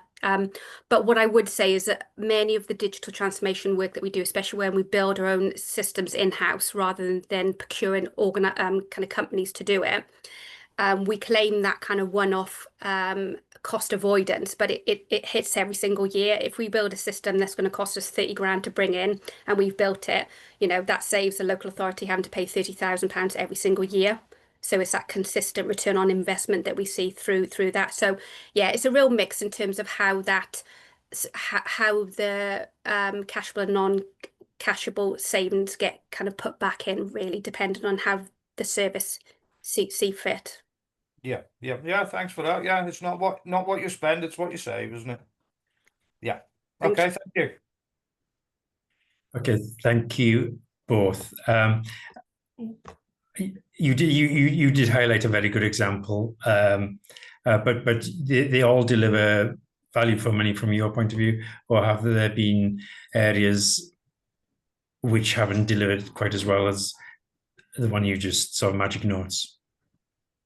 What I would say is, yes, it has been, but you probably heard the mantra about failing fast, that we do that. We review our work and our projects all the time. So if we do identify, sometimes we identify a potential kind of benefit that once we've done the discovery phase and really dug into it, that period, we've actually realised that's not, and we're not afraid to say we're going to stop. So I would say rather than not achieving, there's projects that we've certainly stopped to say it's not going to meet what we initially thought. Oh, good. That's good to hear. Thank you, Ellen. This sort of area of transformation will only speed up with time, won't it? I guess it'll get quicker and quicker. And then we meet with AI. We may not need a director of transformation. Jane, you've got your hand up. Yeah, just to reiterate really that, you know, the transformation program is a fundamental piece of our overall planning and strategy to deliver cost reductions, to bridge the budget gap, to be able to meet those rising costs that we face on an annual basis. So all of this has to totally align with everything that we do. So I don't want anybody to think that this is a separate program. It is fundamental to us delivering on that sustainable Powys. And it all knits together very, very neatly, and that's how we prioritize the work that we do. So I just wanted to reinforce that as well. Yeah, as it says at the top, it's the enabler. Yeah, it's for many of the changes. Okay, brilliant. Danny. Yeah, sorry, I was just going to say, I suppose that's another benefit of it being done in house, that you're actually on the job, and it's, you know, job in progress. You're creating the programs as or the changes as and when needed, the hurdles you come up against. Yeah, yeah, there's lots of kind of benefits for us to, you know, cost kind of benefits, but also for us to be able to amend as we evolve as an organization and become sustainable. We're able to change certain things. We don't have to pay somebody to come in and change. So that does all help as well. Thank you. Cheers. Thank you, Ellen. I remember when Children's Trust was going through transformation 4 or 5 years ago, there's a lot of interest from other local authorities on the work that I think Emma, as Chief Executive, was doing at that time to look at the data from Children's Services. There was a thought at that time, there was a potential revenue stream for sales of or supporting other local authorities. Has any, and linked to that as well, as the council talks about developing its own projects, do you look across the board and look at other local authorities and see how they're doing things better, or how we can learn or pinch from other local authorities ideas about developing the council? Who's going first? Nina. Yeah, thank you, Chair. Just to assure you that, yeah, we're very keen to take learning from other areas, other local authorities in Wales, but not just Wales, England, across the border, but also internationally as well. And as you know, you're being involved with some of the adult social care transformation work that we've got on and going at the moment. And we were looking internationally at some exciting kind of movements and things that we can bring back here to Powys as well. So I just wanted to give you that assurance. And also, we have people coming here. You know, what I've been doing this morning is meeting with other local authorities around Wales, talking them through the work that we're doing here, a lot of excitement about it, and so sharing the learning. So there's lots of really good stuff happening in Powys that others are coming to us too about as well. And thank you. And Welsh Government supported some of that transformation as well, didn't they, I think. Sharon. Thank you, Chair. And Nina's stolen a little bit of my thunder, but just to add to that, we've also got our All Wales Heads of Service for adults and children, and we share ideas for innovation, and we share knowledge and skills that have been progressed across the whole of Wales. And we're also members of various communities of practice across Wales and nationally. Okay, thank you, Sharon. Wales is only a small place, to be honest, isn't it? So important that the local authorities work together. Richard. Yeah, thank you very much, Chair. Just at the risk of echoing colleagues, a similar picture in education. You know, we're increasingly outward looking. Good, strong representation on national bodies and working groups. So we're really contributing to national thinking. We work closely with other local authorities and education partners, but you know, there are examples actually where we are really leading the way in terms of transforming education. I think particularly around our reorganisation proposals. You know, there's a bravery in Powys, a really thorough understanding of guidance and legislation in Powys, and we've got some really well-informed teams. So I know that we've got authorities actually you know, who aren't as ambitious in their programmes as us, looking to us and how we do things as well. So, diolch yn fawr. It's good to hear the ambition. And Joe wants to join in on this, Levin, about how wonderful. Well, we have got lots of local authorities across Wales looking to us to learn about our fostering framework that we implemented a couple of council signed off last summer, and they're really keen to understand. You're breaking up very badly from. Is your mic on your head? Oh, can you hear me? Yeah, Ah, sorry, that's it was. better. That's better. Yeah, Thank you. sorry. So yes, we've got lots of local authorities across Wales really interested in our fostering framework, at which full council signed off last summer, and how we're supporting our foster carers and our levels of inquiries and applications coming through. And I know it was in one of the reports earlier, you know, really significant, you know, we're the highest in our region, if not the highest across Wales in terms of the interest in fostering. We're also sharing some of the expertise around some of the development we've done around our 16+ housing and our springboard properties. So lots of local authorities in Wales are looking to us to learn. But again, we're also looking to other local authorities to see what we can learn from them. That's great. Music to the portfolio holder responsible for sustainable powers. I'm sure David will be really grateful to hear all this working closer together, and it will deliver a balanced budget in the spring. Somebody who won't deliver a balanced budget is John Forsey. John.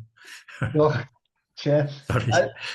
No, just to reiterate some of the points around transformation. It's a bit slower in highways, but just to reassure people that we are looking at new things. We've had the LGBI money this year from Welsh Government. We've trialled Pothole Pro machines in the south of the county, which went down really well. Still doing a little bit of analysis on their suitability, but it's not just about filling potholes. They clear ditches, they cut hedges. So we are looking at that wider piece as well. So hopefully that will start to progress as we go forward with the transformation in highways as well. John, good to hear all these initiatives. We've got a couple of other items to go on the agenda.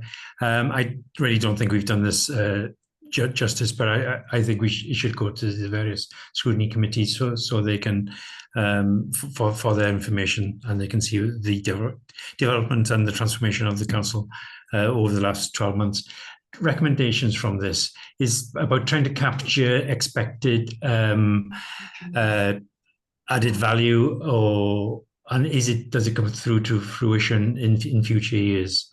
So we need to work with officers to see how we can capture that without making this report even longer than it actually is now, because there's a huge amount of information, and how to distill that down into a understandable format. Chief Exec.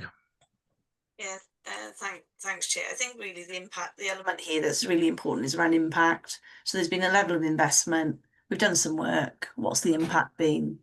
And understanding that and the learning from that taking forward. And I think that's really important from the finance panel perspective, in terms of we've reported for a number of years a significant gap when we're looking at 5-year planning. And all of this work is about closing that gap to make sure that we provide high quality, sustainable services. The report itself on the agenda today is already in the public domain, already available for other scrutiny chairs to read, etc. But what I think we need to avoid is duplication. So, we just need to, we don't want to be, we've had a little bit of this week between other meetings. So I think we just need to be really clear about which forum is best served to do what in terms of papers, and we could take that offline with you, Chair, and the other scrutiny chairs, I'm sure, Jane, and have that discussion separately. But I wouldn't advocate for duplication across the respective scrutinies. No, but for information it's available. Yeah, they've got access to it now, so it's already there, which is wonderful, and it's the first time that they have, which so that's good. Okay, and there's a box on the second page, decisions required, around the request and decision made. Who's going to make those decisions? David. It's the Transformation Board Cabinet basically would make those decisions, but I was just going to comment on very briefly on the size of the report. It is a large report, but I think going back to what I said at the beginning with regard to the summary dashboard, that the reason we put the links in there, so if anybody wants to look at this, they can actually look at as many programs as they want to and get as much detail as they want to. Because once you click on that, you go into the detail, you've got the financial statement there in front of you, so you'll see where the savings have come from. It's only if you want the additional detail that you need to go into the rest of the report. So that's why I say it's pretty user friendly, really. Yeah. So you can, as long as you use those links, you can just look at what you want to, basically. Just one program or all of them. Yeah. Okay. Thank you, David. Thank you for that information. Right. Any other recommendations apart from tracking this expected delivery? No. Okay. Has nothing coming from the committee at all? No. Okay. Thank you, officers. Thank you for the enthusiastic contribution to this paper. We'll move on to the next item on the agenda, which is item 8.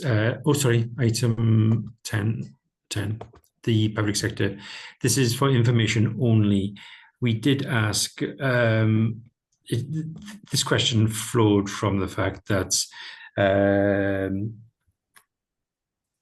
reserves were set aside for public sector pay awards, and the question was whether the reserves set aside were adequate.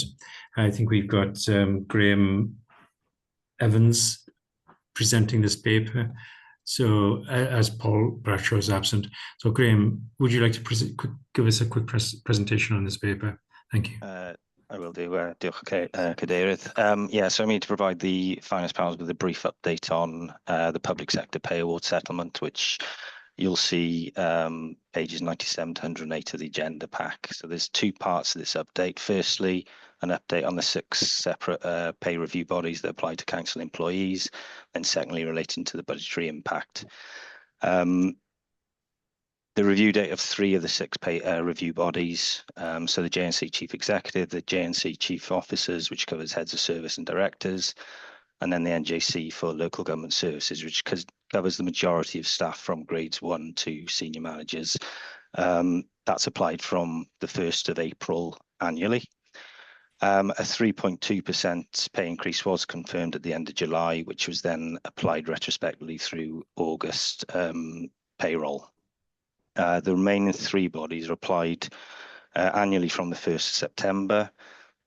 Teachers, Welsh Government confirmed that teachers will receive a 4% pay award, but we're currently awaiting the legislative process to be completed now that summer recess is over and Senate members need to lay that order. We're not expecting that to be received in time for September pay, so it's likely to be applied through October, retrospectively to September. The remaining 2 bodies then, Salisbury and the JNC for Youth and Community, that's yet to be agreed, and there's no time frame on when that's likely to be settled as yet. In terms of the budget position, a 3% pay award was budgeted for, meaning that any additional pressures, which in the main, the 0.2% will be drawn from a specific pay reserve, with the future pressure then flowed through the FRM for 26-27. You'll have seen on the paper that the 3 pay awards that have been applied to date, the annual cost of those is estimated at 5.4 million. That includes on cost, so the additional 0.2% to what was budgeted for, that what equates to about £340,000. So I'll probably let the finance colleagues comment on that side of the budgetary side. However, in terms of the teachers' pay award of 4%, Welsh Government, as part of their written statement, did confirm that they will fund the pressures or any additional pressures following that settlement. And that's the update complete. So happy to take any questions. Great, thank you, Graham. Any questions for Graham? The funding from the Welsh Government, I assume, is going to go into the base budget, isn't it? It's not just a one-off funding. Mary or Jane? I think, Chair, we just need to wait for confirmation for that. We would hope so. because we would be struggling otherwise. Very often we get a grant in year one and then we see it flow into the base in previous years. So, but we'll have to watch that carefully. Okay. More interesting times over Christmas for you, Jane. Before Christmas this year, we hope. Just sideline on that. The UK budget's right at the very end of November. What impact is that going to have on the timeline for Welsh Government setting their budgets and Council knowing? I know it's been days like the 18th of December before the Council has known the settlement. Is there going to be impact on dates of when Powys and other local authorities receive their settlements? Are you on mute, Jane? Early indications and discussions that we're having with Welsh Government colleagues are indicating that we should get it earlier than last year. I think we're hoping we'll see something in terms of a provisional settlement towards the end of November, which is, it's several weeks earlier than what we would normally get. So we hope that is the case, but I'm sure we'll have more information now as we move through the next few weeks. But the UK government budget on the end last Thursday in November won't impact on it.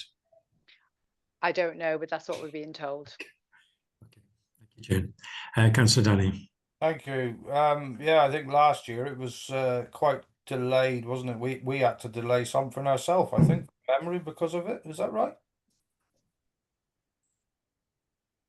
I can't remember now what we did delayed. We might have, yeah. Yeah, I got an idea we did. But anyway, that wasn't what I put my hand up for. I just wondered what contingency is in place for Salisbury and youth pay negotiations, if any. I know the director is a little bit reluctant about putting those figures out publicly, really, because of obvious reasons. But it's not the biggest area within the council, is it? No. To be honest, I shouldn't be answering for you, Jane. You better. I mean, we consider all of the pay awards collectively.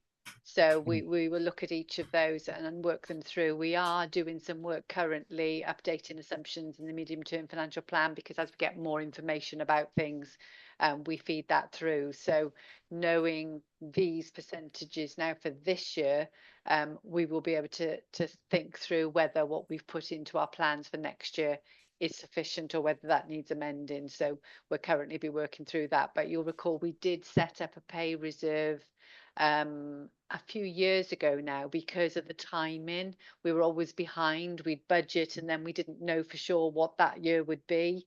So there is that pay reserve, and we've dipped into it a little bit, but we still have some of that reserve left. I can't recall the exact amount, but that will be we'll be providing you with those details as we work through the budget planning.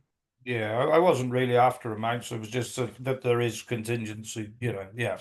Thank you. Thank you, Jane. Thank you, Danny. Any other questions on this before we go to the last item? And Guy, diolch hefyd I Graham for bringing this paper forward. Much appreciated. Okay, no other questions. Diolch yn fawr iawn.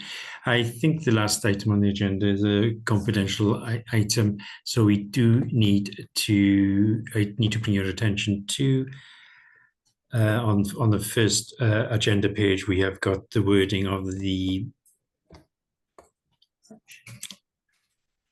I can scroll down that far. Except item 12. I highlight those the wording there.